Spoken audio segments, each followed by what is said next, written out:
Hello, I'm Nick Aladzakis. I'm the Director of Communications and Chief of Staff with Waukegan Public Schools, and joining me for this very special presentation are our Deputy Superintendents, Dr. Eduardo Cesario and Mr. LeBaron Moten. Today we're going to be discussing our Transitions to Support Student Access Plan. In this presentation, we're going to discuss a multi-year plan that's going to dedicate space to providing a full continuum of services for students within our district. It's going to honor the history of one of our most storied programs. This presentation is going to talk about establishing a central location to provide needed resources and assistance to the Waukegan community. We're going to be discussing servicing parents and community in an accessible, centrally located facility. We'll be discussing providing professional development and collaborative spaces within our district and improving learning and working spaces. Before we get to that, we want to talk a little bit about the work we've done over the past several years. In the last 3 years, $30 million has been allocated by board resolution as part of our 10-year, $116 million capital improvement plan. Major renovations and improvements to buildings and classrooms have been completed district-wide. It's a lot of work that a lot of you have probably noticed, including new energy-efficient window systems and lighting, upgraded mechanical systems. We've seen new interior finishes district-wide, including flooring, furniture, cabinetry, and painting. New electronic school signage has been installed. We've done a lot of paving and sidewalk improvements, and a whole lot more. And we're not done. During the next 7 years, more than $86 million in additional projects are planned to continue the transformation of buildings and classroom spaces. Our Capital Improvement Committee continues to evaluate identified capital improvement needs and priorities of the district so that planning can continue to occur to improve district facilities. Over the next several slides, we're going to be discussing a few potential transitions. They're going to include moving public-facing district departments to the Waukegan Education Service Center at 214 Washington Street, the creation of a community wraparound center at 214 Washington Street, the creation of a behavior, emotional, and social teaching or BEST center at the Lincoln Center, the relocation of the Alternative Optional Education Center, better known as AOEC, to the Lincoln Center, Welcome Center space transformation to the Waukegan Professional Learning Center, and the establishment of the JROTC Academy. So as part of our proposed transition plan, we're going to start with the Educational Services Center. At the Educational Services Center, public-facing departments will be housed at this location. The anticipated move-in date would be July of 2023, with an emphasis on departments that meet with families and staff regularly. That would include the current Welcome Center staff and the supportive services they provide, Family and Community Engagement Department, as well as the Outreach Department, Child Nutrition and Transportation, payroll for staffing needs, human resources, as well as Board of Education meetings and other Board of Education functions. With these initial moves, it's the goal of the district to provide a one-stop shop approach for parents and community or staff members who regularly need these services. These departments would primarily move into the building's first floor, both of which will be occupied by the front entrance as well as the main lobby of the building. The new Educational Services Center and expansion would be parent and visitor friendly. This location will be centralized in the city of Waukegan, will provide increased space to service families as well as staff members, will provide more offices and areas where confidential information can be shared and discussed securely, will provide dedicated parking for any visitors and parents who need to access the facility, as well as a kids-friendly area which will allow for supervision of children while parents need to conduct district business. Several district leaders from multiple departments met with representatives from one of the district's architects of record to determine how to best utilize the space at the Waukegan Educational Services Center. A lot of these discussions focus on the vision for the district workspace and services, project design process, and overall goals to support the district needs, as well as a general construction timeline for work to be completed prior to occupancy. Some of the guiding principles discussed during this collaborative process with several departments within the district included providing a space that was a welcoming environment for all public visitors and staff, providing a space that was collaborative and provided for professionalism within workspaces, provided flexibility for multiple departments to share workspaces and enhance communication, which is a goal and priority of the district, as well as provide spaces for privacy and confidentiality. This slide is representative of the entry area as well as the Welcome Center registration area in the new proposed Educational Services Center. Some general layout examples for the Education Services Center on the first floor will be a lobby area as well as reception. The Welcome Center departments and workstations which will be parent-facing, the Family and Community Engagement Department, the Outreach Department, the Transportation and Child Nutrition Department, as well as Human Resources and Payroll. And you can see a breakdown of the spaces that will be allocated for those various departments. As well, all departments will have designated storage areas so that they can have their files and records as close to them as possible. On the mezzanine level of the Education Services Center, which is midway between the first floor and second floor, will house various central office departments, either in whole or in part, to provide additional support services. These departments include our area superintendents for school leadership and development, as well as the English Language Learners Department. The Educational Services Center will have a total of 6 floors. On floors 2 through 6, in order to maximize space, we'll have common areas, meeting rooms, and additional departments and offices for support. Some of these departments include assessment and data, communications, crisis intervention and safety, equity, innovation, and accountability, the EPIC pre-K program, health services, the legal department, MTSS, operational supports and programs, as well as the superintendent's office, and finally teaching and learning. The proposed timeline for the Educational Services Center includes a design completion timeframe of May to June of 2022. Construction documents will be available and prepared for bidding services between the months of July and September of 2022, with bidding taking place in October of 2022. A tentative construction schedule would begin in January of 2023, and we would anticipate completion in May of 2023 for the first floor and wraparound center, which I will discuss in future slides. The mezzanine level, we will have an anticipated completion of June of 2023, and the rest of the floors of the building, floors 2 through 6, will have an anticipated completion of July 2023. Estimated costs for the Educational Services Center first floor and lower level are $4.9 million, with $2.5 million anticipated from a Department of Commerce and Economic Opportunity grant. We have architect fees of 7.75% of overall construction costs, and other funding sources, which include the Capital Projects Fund, to support the first floor and lower level. All cost estimates are subject to change due to escalation in the bidding market at the time the work is bid and completed. Anticipated costs for the Educational Services Center on the mezzanine and floors 2 through 6 is $3.1 million, again with an architect fee of 7.75% of overall construction costs, and the funding source for this location is anticipated to be the Capital Projects Fund. Our next proposed transition within the scope of this work would be the wraparound center, which would be on the lower level of the Educational Services Center. Just to give a brief description of what a wraparound center is a one-stop shop for students, families, and other residents to receive therapeutic services and access to services and resources from community agencies.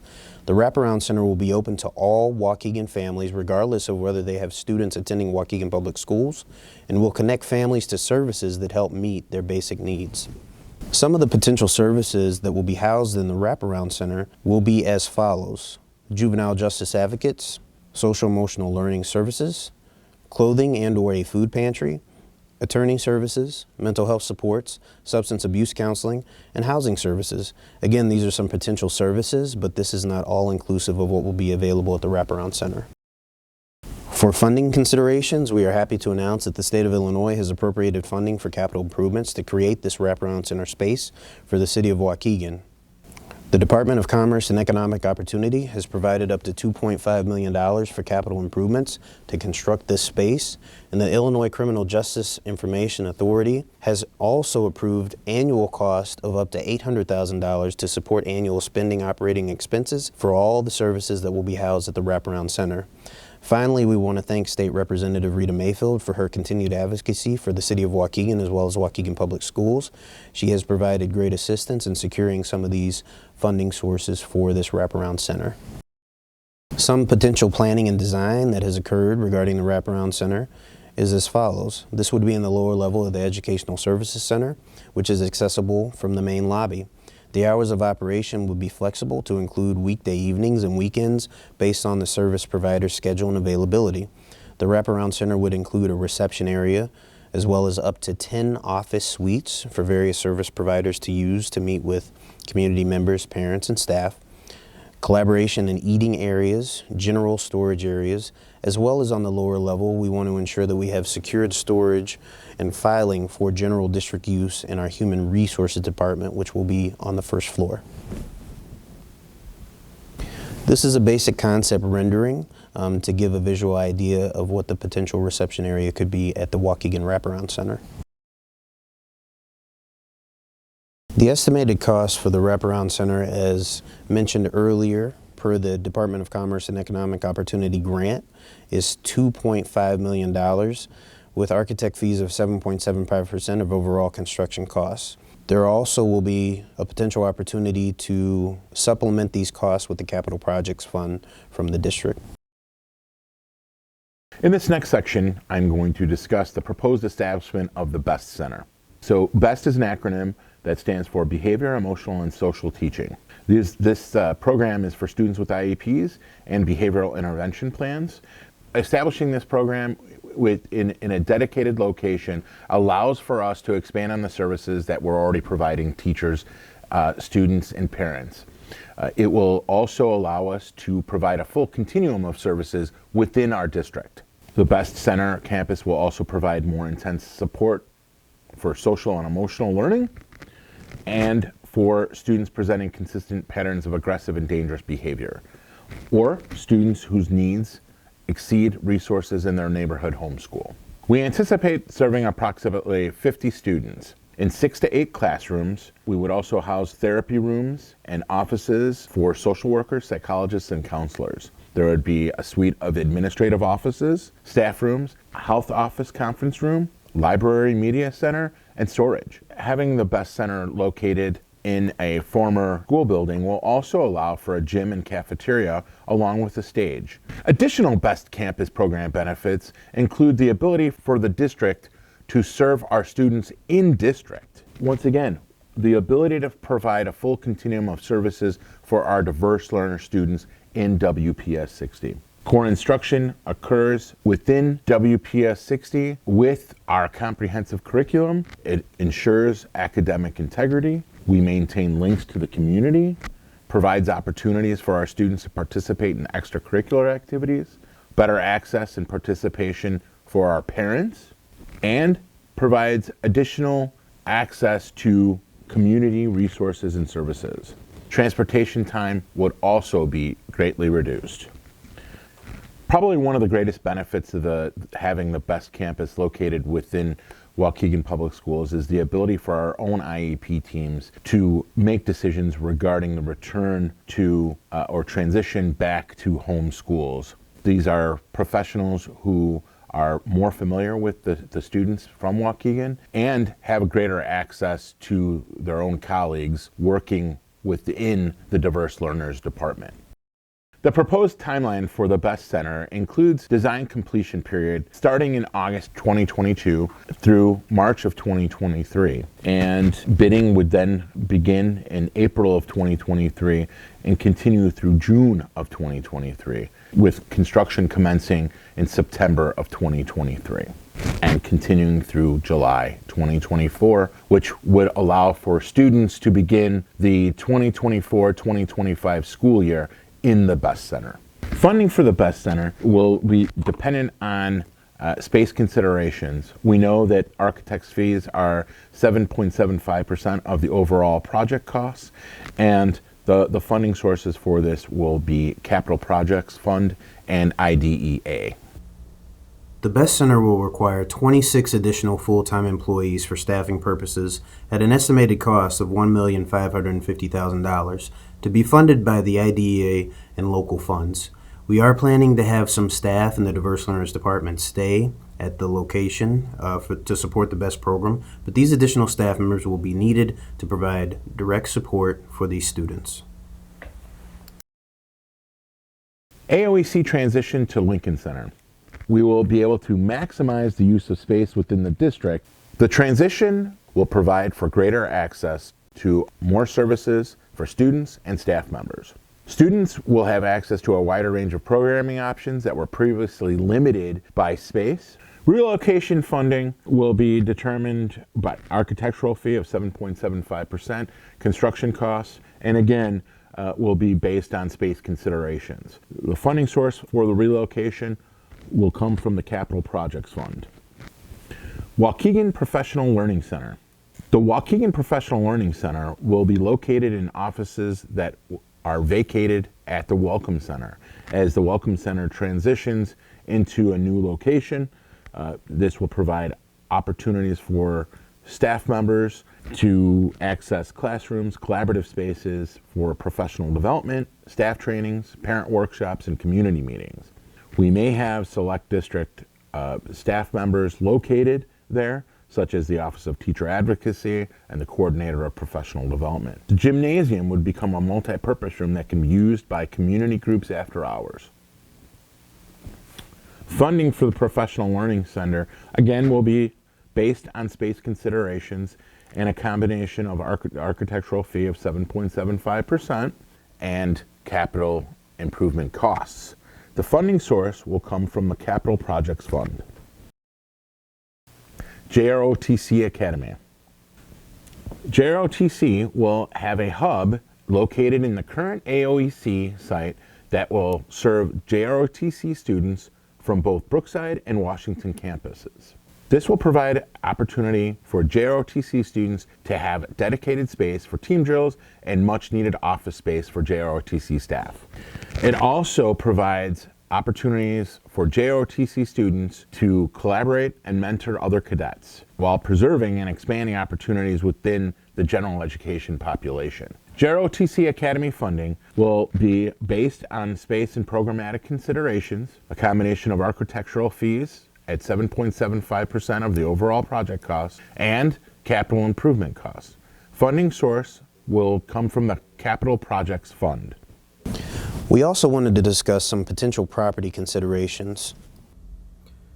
We are currently reviewing current space utilization and may sell or lease vacated or underutilized properties. No schools will be impacted by this review. We know we just covered a lot of information, so we want to go over a little bit of a summary and discuss some next steps. Over the next couple slides, we're going to be discussing just a summary of the benefits for everything that we've discussed thus far. So to begin, the Waukegan Education Service Center, it's going to create a one-stop shop approach for families and staff. It's going to be our most public-facing departments. They'll be easily accessible on the first floor of the building. Our new wraparound center at the Educational Service Center is going to offer students, families, and other residents therapeutic supports and access to services and resources from various community agencies, all in one central location. The Best Center will provide more intense social and emotional learning support to students whose behaviors or emotional needs require significant resources. We're going to provide in-district services for students that are currently being provided out-of-district support in therapeutic day schools. At the Waukegan Professional Learning Center, current space is going to be transitioned into classrooms and collaborative spaces for professional development, staff trainings, workshops, community meetings. And this can provide a more centralized location for all of our district professional development. Moving on to the JROTC Academy, we're going to have a central location that's going to serve all JROTC students, and it's going to expand opportunities for collaboration and mentoring within the program. At the Alternative Optional Education Center, which is now being transitioned to 1201 North Sheridan, it's going to provide a greater access for a number of services, students, and staff members, and it's going to maximize the use of space, allowing for the creation of dedicated space for the storied JROTC program at the current AOEC building. And lastly, by exploring the sale or lease of some of our underutilized buildings, we're going to move away from the costs associated with maintenance and upkeep of rarely or little used buildings. We're really excited to present this plan, and now we want to hear from our stakeholders. In the next couple of days, staff and families should expect a letter that's highlighting our transition to support student access plan. And that information will also be shared on our website and on social media for all community stakeholders to see. Everyone's going to have an opportunity to submit questions that they have, and we're planning some follow-up presentations where we're going to work to address those questions. Right now, stakeholders are going to be invited to join us for 3 information sessions, which are currently planned on April 25th, April 28th, and May 3rd. We're going to have some sessions in the evening and one in the afternoon to accommodate different schedules. These sessions are going to be planned in person with virtual options on YouTube as well. And as far as submitting some of your questions, we're going to be utilizing Thought Exchange. And the really simple question, what questions do you have about the facility and programmatic transformations outlined in our Transitions to Support Student Access Plan? People are going to have a chance to share this. People are going to have a chance to share their questions using Thought Exchange. And the questions that stakeholders asked will be rated by other users as well. and then staff will review the questions, and we're going to develop responses where appropriate. You could actually do that right now. If you scan your QR code, or if you look at the link, you can go ahead and begin this process now and start sharing some of your questions using Thought Exchange. That completes our presentation. We appreciate everyone listening to some of our plans we're really excited about, and we look forward to hearing more from the community about this in the next couple of weeks and months.